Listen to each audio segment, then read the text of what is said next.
스타트. MTC 최상위 영어 12강 엑서사이즈 1. 우리는 새로운 영어어들이 있고, 영어는 라틴어와 같이 단지 변하지 않고 죽은 실체라기보다는 살아있는 언어 변이형들의 다소 복잡한 집합이라는 것을 인식해야 한다. 영어에는 또한 지배적인 중심이 없다. 영어는 많은 중심을 가지고 있고 사람들은 그것을 국가적 정체성과 지역적 정체성 둘 다를 표현하기 위해 사용한다. 극소수이기는 하지만 몇 가지 면에서 영어는 전성기의 라틴어와 정말 닮았다. 그러나 라틴어는 파편화되었다. 그것의 중심은 유지되지 않았고, 그 언어의 다양한 사용자들은 서로 단절된 채 각자의 분리된 길을 갔다. 영어가 기능하는 세계는 매우 다른데, 그것은 의사소통, 여행, 그리고 사람과 사람 사이의 접촉이 비교적 쉬운 세계이다. 그 변이형들의 상호 이해 가능성이 가끔 위협받을지도 모르지만 멈출 가능성은 없다. 언어에 관한 어떤 종류의 초영어적 정체성이 지역적 정체성을 주장하기 위해 그 언어로 독자적인 길을 가려는 어떤 욕구든 이겨낼 수 있을 것이다.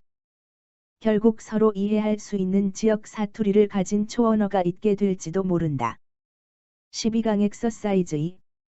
많은 사람이 마치 어떤 식으로 세상을 적극적으로 능숙하게 처리하지 않고는 어떤 성과, 적어도 과학적으로 존경받을 만한 어떤 성과도 거둘 수 없는 것처럼 과학이란 단지 실험을 수행하는 것을 의미한다고 생각하는 실수를 저지른다. 하지만 이것은 과학이 정말 무엇에 관한 것인지 오해하는 것이다. 과학의 본질은 가설을 검증하는 것을 통해 지식을 얻는 것이다. 통제된 실험을 설계하는 것 즉, 결과를 능숙하게 처리하여 원하는 시간과 장소에서 상황이 발생하도록 시도하는 것은 분명히 가설과 그것이 예측하는 내용의 정확성을 증명하는 한 가지 방법이지만, 그것이 유일한 방법은 아니다. 예측된 내용도 또한 그 누구의 편에서든 아무런 개입 없이 자연스럽게 펼쳐질 때 그것을 미래의 관찰과 견주어 봄으로써 매우 강력하게 검증될 수 있다.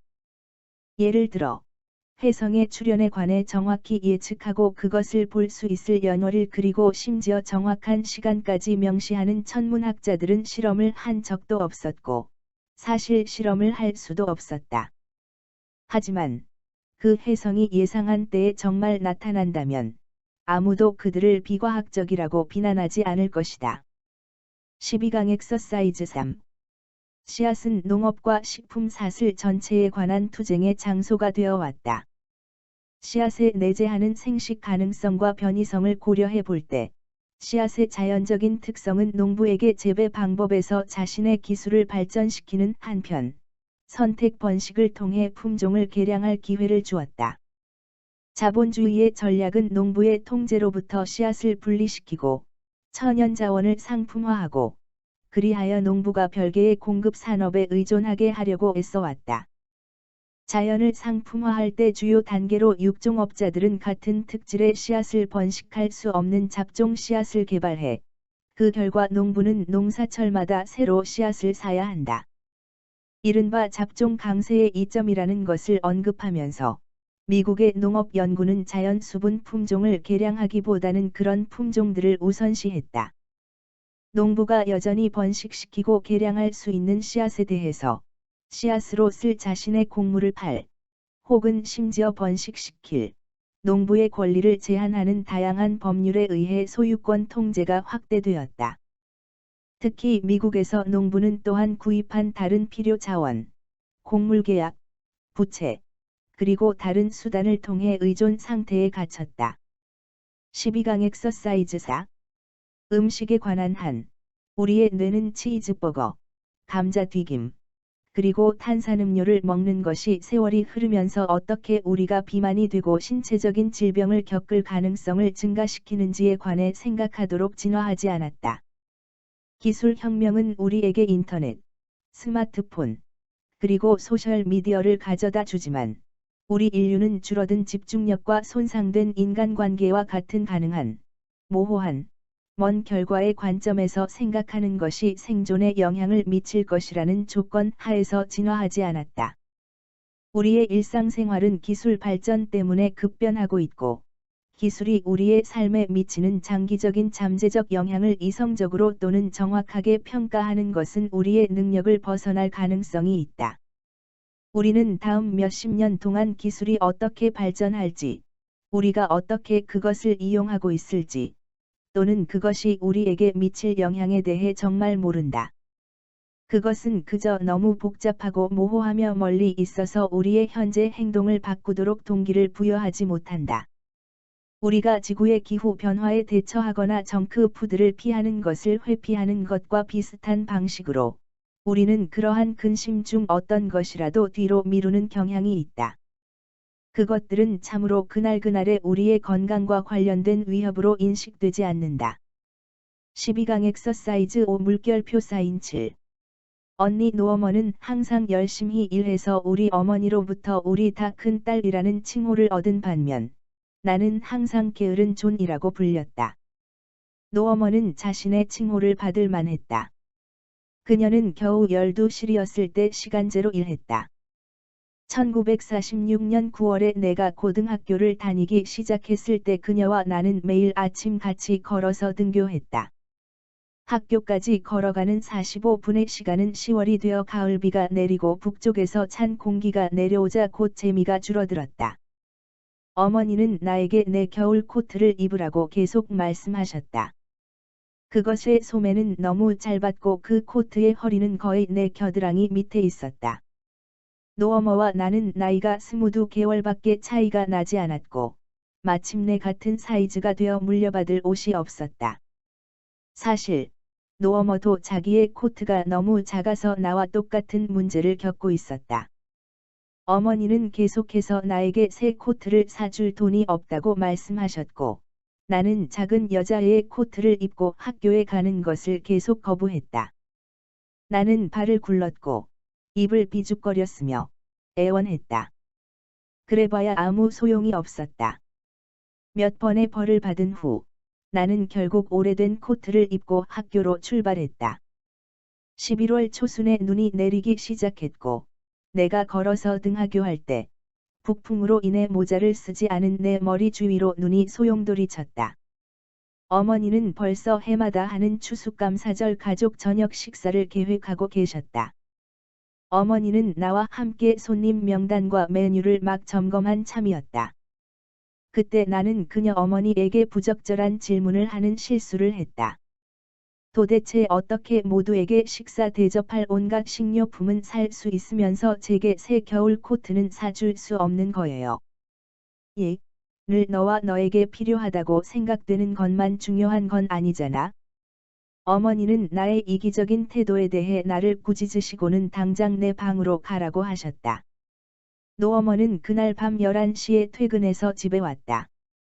그녀가 집에 왔어요 라고 말했을 때, 나는 그녀의 목소리가 열기로 가득 차 있는 것을 들을 수 있었다. 나는 노어머가 이리저리 왔다 갔다 하는 걸 볼 수 있었다. 나는 숨을 쉬기가 어려웠다. 그녀는 아름다운 새 코트를 입고 있었다. 뜨거운 눈물이 내 눈을 따끔거리게 했다. 바로 그때 어머니가 나를 소리쳐 불렀다. 노어머가 자기 봉급으로 사온 것을 와서 보렴. 나는 질투에 눈물을 닦았다. 그녀는 어머니의 침실로 달려가 큰 상자를 가지고 돌아와 그것을 나에게 건네주었다. 그 안에는 내가 여태까지 본 가장 아름다운 코트, 후드가 달린 새로운 짧은 A자 라인 스타일 코트가 있었다. 12강 엑서사이즈 8.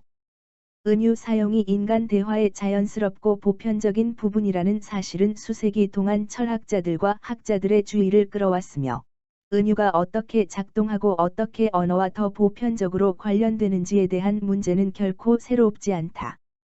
이것에 대한 중대한 분석은 서력기원 수백 년 전에 아리스토텔레스에 의해 이루어졌고, 그 주제에 대한 그의 글은 오늘날까지도 논쟁에 영향을 끼치고 있다. 아리스토텔레스가 내린 정의에서, 은유는 사물의 다른 어떤 것에 속하는 이름을 부여하는 데 있다. 그는 단어가 진짜 의미를 가지고 있고, 다른 비유적 표현들 중에서, 은유는 더 진정한, 관습적 의미의 변용이라는 주어진 가정에 자신의 논증 근거를 두었다. 은유가 2차적인 언어 기능이라는 이 근본적인 생각은 그 이후로 줄곧 우리의 은유에 대한 관점을 지배해왔다. 우리는 언어를 기본적으로 글자 그대로의 것으로 은유를 이러한 글자대로의 해석을 특정하게 발전시킨 것, 즉 시나 수사 같은 예술적 목적에 적합한 일종의 전문적인 도구로 본다. 12강 엑서사이즈 9. 의식적인 정신과 물질 세계 사이의 관계에 대한 더 미묘한 입장 중 하나는 속성 이원론이다. 속성 이원론자들은 물질주의자들이 한 종류의 물질, 즉 물리적 물질만 존재한다고 가정하는 것이 옳다고 인정한다. 하지만 그들은 물리적 물질이 물리적, 정신적 속성을 모두 가질 수 있다고 가정한다. 그리고 그들은 정신적 속성이 물리적 속성과는 뚜렷이 다르며 물리적 속성으로 격화될 수 없다고 가정한다. 예를 들어 어떤 사람들은 인간의 두뇌가 두 가지의 상당히 다른 종류의 속성, 즉 무게가 1.8kg이고 두 개의 반구가 있으며 신경세포들이 있는 것과 같은 순수하게 물리적인 속성, 그리고 고통을 경험하고 치즈에 대해 생각하고 비엔너를 기억하는 것과 같은 정신적 속성을 가지고 있다고 가정한다. 속성 이원론자는 후자의 속성은 그 두뇌에 의해 소유되는 모든 다양한 물리적 성질에 더하여 존재하는 추가적인 속성이라고 말한다. 속성 이원론자는 한 가지 종류의 물질, 즉 물리적 물질만이 존재한다는 점에 대해서는 물질주의자에게 동의하지만 그럼에도 불구하고 그들은 우리의 의식적인 정신에 대한 사실이 우리에 대한 모든 물리적 사실에 덧붙은 사실이라는 점에 대해서는 물질 이원론자에게 동의한다는 것에 주목하라. 12강 엑서사이즈 10. 지능형 기술은 우리가 많은 문화적, 사회적 장애를 극복하도록 도울 수 있다. 인공지능 기계를 올바르게 만든다면 그것들은 조정자와 중재자가 되어 우리가 공정하다고 믿을 수 있는 공동 지침을 제공할 수 있다. 일단의 정치적으로 중립적인 프로그래머들이 진실 기계를 만들기 위해 연합을 결성했다. 가장 크고 영향력 있는 기술 기업 중 30개 사는 디지털 제네바 협정을 위반하여 어디에서라도 무고한 민간인 혹은 기업에 대하여 사이버 공격을 시작하는 어느 정부든 돕지 않기로 약속하는 일련의 원칙에 동의했다. 만약, 그리고 이것들은 중요한 만약인데, 우리가 지능형 기술의 알고리즘 투명성을 위해 지능형 기술을 규제하여 그 기술의 설명 가능성을 주입할 수 있으며, 만약 우리의 지능형 창조물이 우리의 신념과 열망을 인식하도록 코드화할 수 있다면, 우리는 나아갈 길이 있다. 이러한 인식은 마음 이론, 즉 한 사람의 마음이 다른 사람의 마음 속에 무엇이 있는지 알 수 있는 능력으로 알려져 있다. 만약 우리가 이것을 할 수 있다면, 우리는 우리의 차이점을 조정하여 기계가 더욱 공정하도록 만들어 신뢰하며 단지 소수보다 더 많은 사람들을 이롭게 하는 타협 영역을 더 분명하게 볼 수 있을 것이다. 12강 엑서사이즈 11. 걸음마를 배우는 아이가 크레용으로 그림을 그리고 그것을 매우 자랑스러워한다고 가정해보자. 그는 존중 욕구에 의해서 자신을 돌보는 사람에게 그것을 보여주려는 동기가 유발된다. 만약 그가 바라는 반응을 얻지 못한다면, 그는 좌절감이 너무 충격적이어서 다음 그림을 그리는데 그만큼 열심히 하지 않거나, 전혀 그리지 않거나, 혹은 미래의 그림에 대해 스스로가 자부심을 느끼지 못하게 함으로써 무의식적으로 타협한다. 처음에는 그림에 대한 자부심과 즐거움을 포기하는 것이 마음 아플 수도 있지만, 그는 빠르게 억제에 익숙해질 것이다. 성장하면서 그는 자신이 왜 칭찬에 당황하는지 혹은 왜 자신의 작품을 폄하하고 자신의 진정한 잠재력을 실현하려고 노력하지 않는지 모를 수도 있다. 그가 아는 것은 평가를 받는다는 것, 즉 어쨌든 눈에 띄는 것은 매우 불편하다는 것뿐이다. 12강 엑서사이즈 12 물결표 사인 14. 기차역은 소란스러웠다. 차어린의 소프트볼 팀은 케이프타운에서 열리는 토너먼트에서 경기를 할 예정이었고, 모든 팀원들은 포어트 일리저버스 지역 출신의 모든 팀들을 위해 특별히 전세를 낸 기차로 여행을 하려 하고 있었다. 모든 선수들이 자신들의 스포츠백을 들고 플랫폼에서 기다리고 있었다. 샤오린 팀의 코치인 코원 선생님은 소녀들에게 그들이 어떤 기차 객차에 타게 될지 알려줄 준비를 하고 있었다. 샤오린은 자신이 편안한 녹색 1등석 객차를 타고 여행하는 것이 허락되기를 바랐다. 그 녹색 객차는 꽤 산뜻하고 화려한 반면 다른 객차들은 더 낡았다. 코원 선생님은 소녀들이 들어가야 하는 객차의 이름과 변호를 소리 내어 읽기 시작했다. 아이들은 자신의 이름을 들었을 때 소리를 지르고 고함을 쳤으며 열차가 이미 역을 출발하고 있는 것처럼 열차를 향해 돌진했다. 그 소음 위로 샤오린은 자신의 이름을 들었다. 샤오린 렌킨. 6호차 시객실. 그녀는 불평하는 소리를 냈다. 그녀는 케이프타운까지 내내 자신의 바로 앞에 있는 초라한 파란색 객차를 타고 가야 할 참이었다. 그녀는 자신의 물건을 집어들면서 투덜거렸고 자신의 손에 쿠키 상자를 건네는 어머니께 인사도 하는 둥 마는 둥 했다. 하지만 그녀는 가장 친한 친구인 스테퍼니가 같은 객실에 있는 것을 보고 기뻤다.